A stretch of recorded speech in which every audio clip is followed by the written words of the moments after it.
Subscribe कीजिए F study class channel को और बेल आइकन को दबाइए लेटेस्ट वीडियो सबसे पहले देखने के लिए।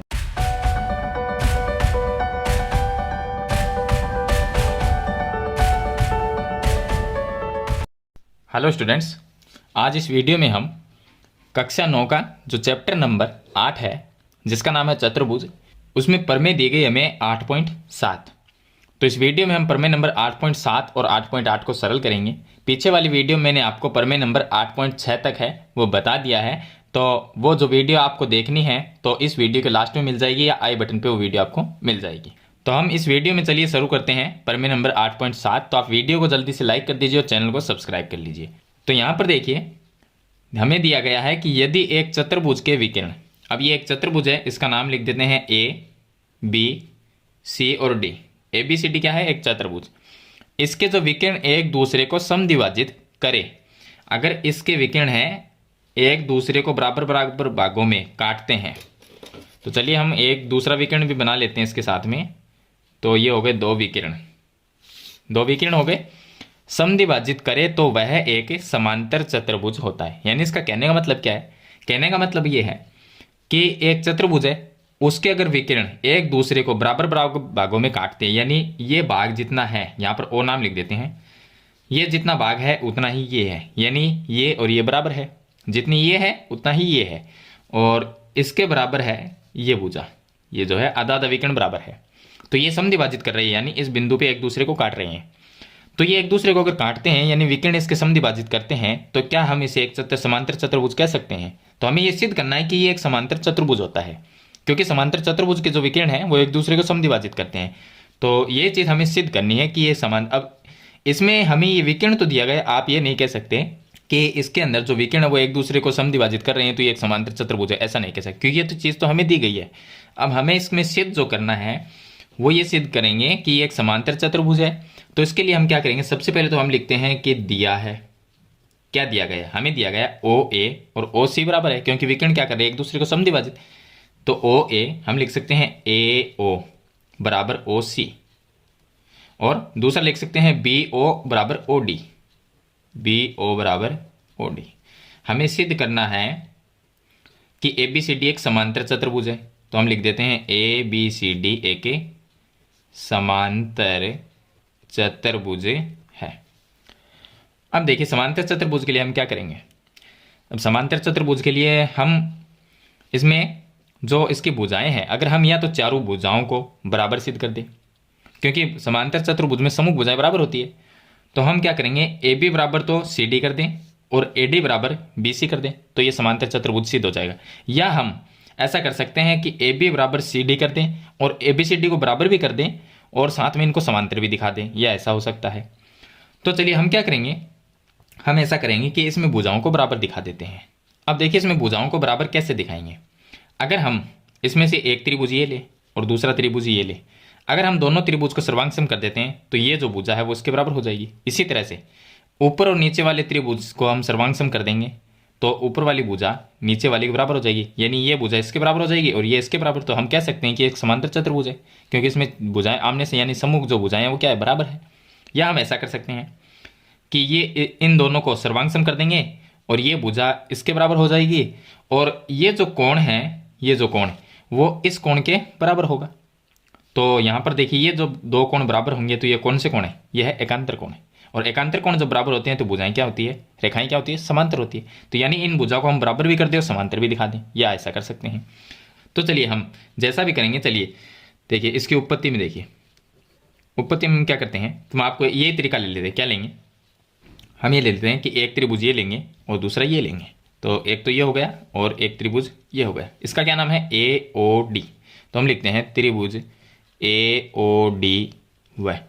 दूसरा त्रिभुज ये हो गया जिसका नाम है सी ओ डी। बी से नहीं लिखना, क्योंकि ये जो भुजा है वो इसके बराबर है, तो पहले ये भुजा आई है तो इसमें पहले ये आएगी सी ओ बी।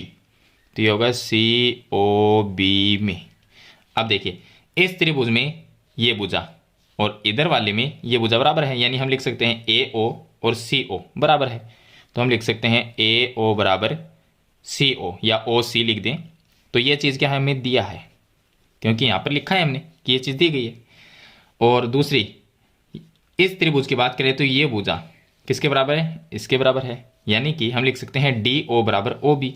तो हम लिख सकते हैं इसको डी ओ बराबर ओ बी। ये भी हमें क्या है, दिया है, क्योंकि विकर्ण, या आप ऐसा लिख सकते हैं कि विकर्ण एक दूसरे को समद्विभाजित करते हैं।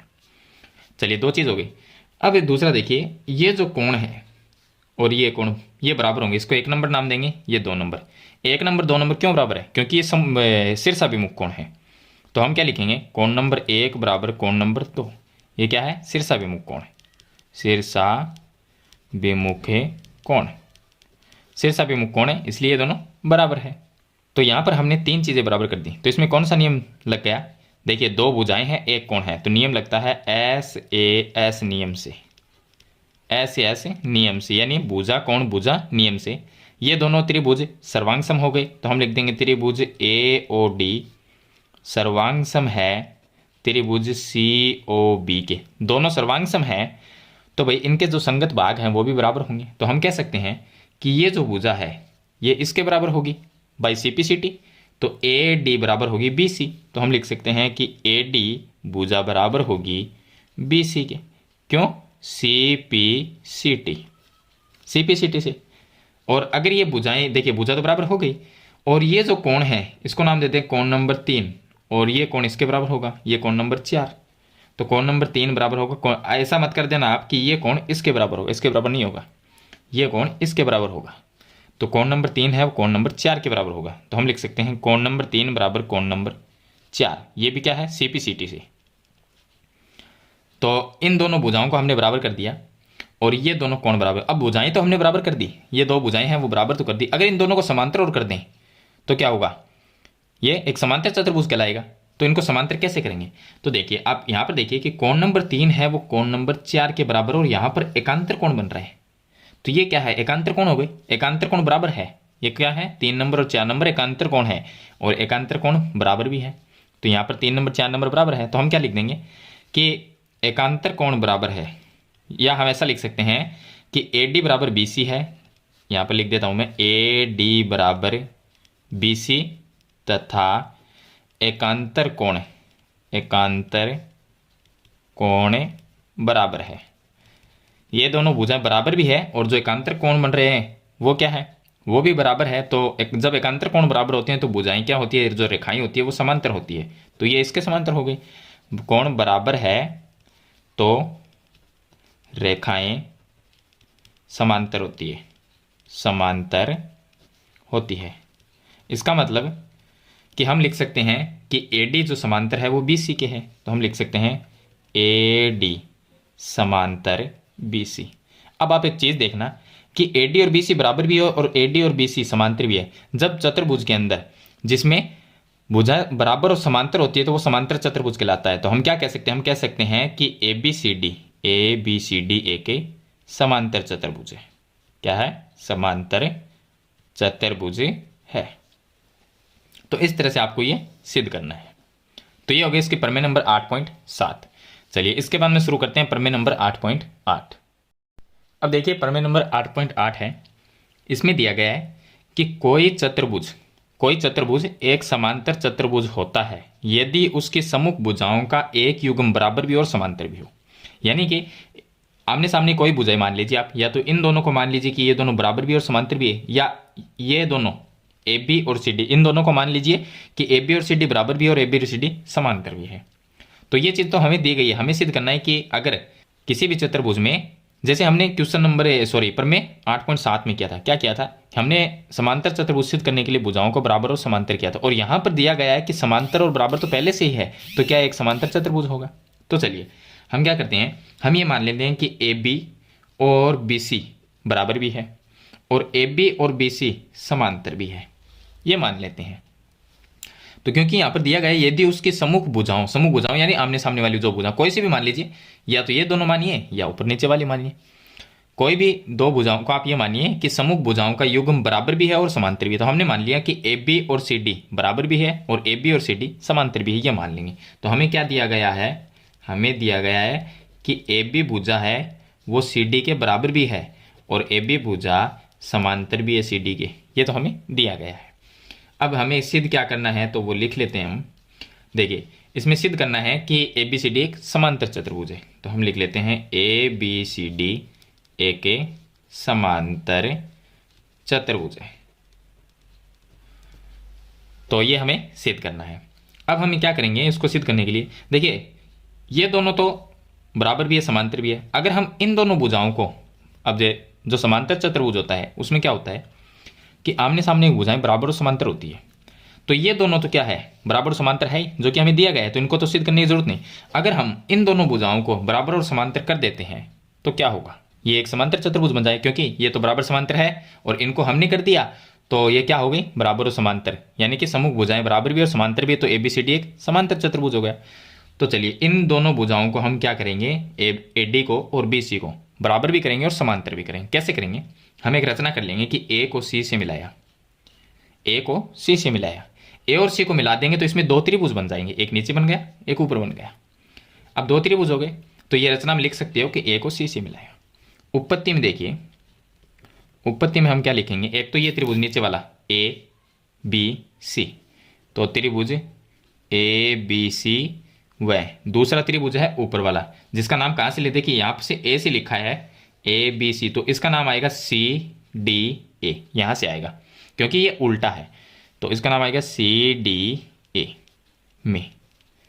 इन दोनों त्रिभुजों को हम कर देंगे सर्वांग सम।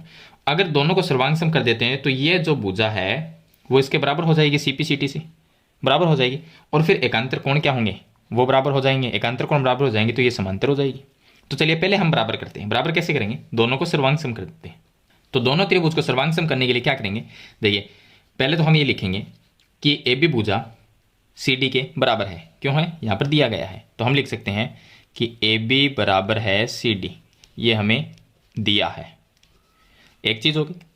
दूसरी क्या लिखेंगे, दूसरी ये लिखेंगे कि ए सी जो भुजा है ए सी, वो दोनों त्रिभुज के काम में आ रही है, तो यानी क्या कॉमन भुजा है उभयनिष्ठ, तो हम क्या लिख सकते हैं ए सी बराबर ए सी, यह है उभयनिष्ठ भुजा, उभयनिष्ठ होगी।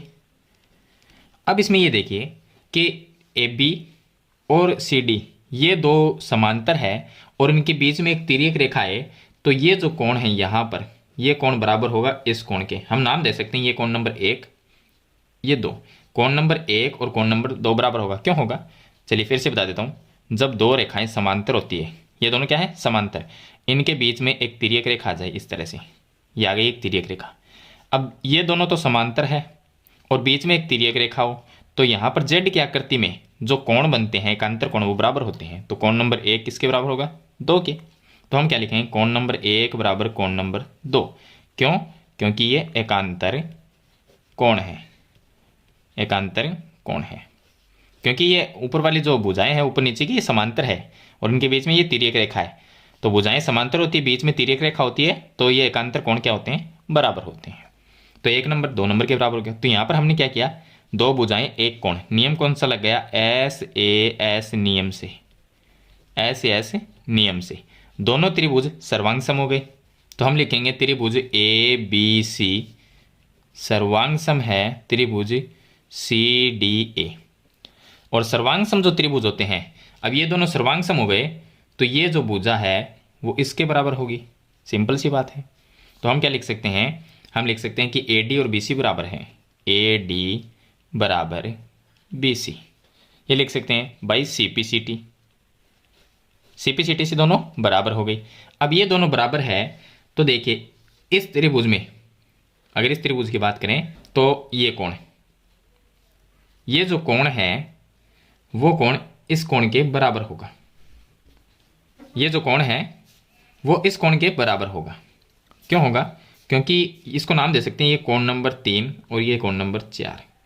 तो देखिए दोनों को सर्वांग सम किया तो ये भुजाएं तो बराबर है वो तो हमने लिख दी, लेकिन इस त्रिभुज में ये कोण और इस त्रिभुज का ये कोण बराबर होंगे क्योंकि इसके संगत भाग है भाई, तो या संगत कोण है ऐसा लिख सकते हैं आप। तो कोण नंबर 3 है वो कोण नंबर 4 के बराबर होगा, तो हम लिख सकते हैं कोण नंबर 3 बराबर होगा कोण नंबर 4 के, सी पी सी टी से। अब 3 नंबर और 4 नंबर क्या है, अगर मैं इस आकृति को इस तरह से बनाऊं, इस तरह से अगर मैं बना दूं इसको, तो हमने क्या किया, ये जो भुजा है इसके बराबर तो यहाँ पर लिख दी, और इसमें ये कोण और इसका ये कोण ये बराबर है। तो देखिए ये दोनों कोण कौन से है, एकांतर कोण है। एकांतर कोण बराबर हो गए तो रेखाएं क्या होगी, ये इसके समांतर होगी। तो हम क्या लिखेंगे कि यहाँ पे लिखेंगे कि एकांतर कोण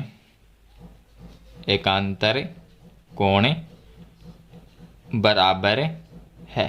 और एकांतर कोण जब बराबर होते हैं तो रेखाएं समांतर होती है। तो ये जो रेखा है वो इसके समांतर होगी, यानी ये दोनों क्या होगी, समांतर।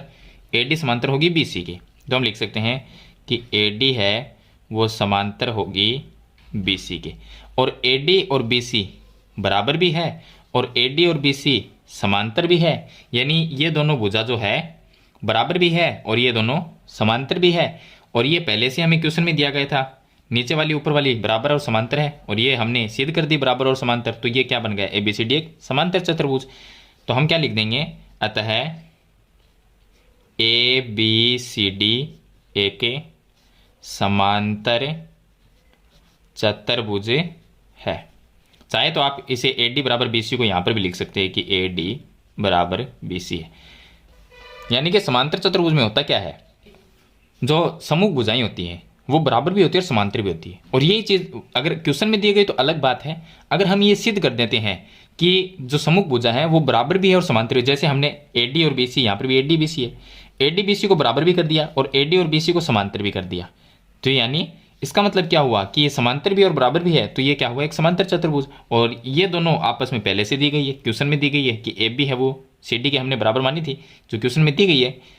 तो इस तरह से हम ये सिद्ध कर सकते हैं कि ABCD क्या है, एक समांतर चतुर्भुज है। तो ये हो गई प्रमेय नंबर 8.8। अगर ये क्वेश्चन आपको जो प्रमेय मैंने बताई है वो आपको अच्छी लगे तो इस वीडियो को लाइक और शेयर जरूर कर देना। फिर भी इसमें कोई प्रॉब्लम है तो मुझे कमेंट में ज़रूर बताना। और 10वीं कक्षा से रिलेटेड आपको वीडियो अगर देखनी है 10th क्लास मैथमेटिक्स की, तो मेरा दूसरा चैनल है, लिंक आपको डिस्क्रिप्शन में मिल जाएगा। उस चैनल पर विजिट करिए और वहाँ पर 10वीं कक्षा की जो गणित की वीडियो है वो आपको मिल जाएगी। तो आज की वीडियो में इतना ही, मिलते हैं एक नई वीडियो के साथ, तब तक के लिए थैंक यू।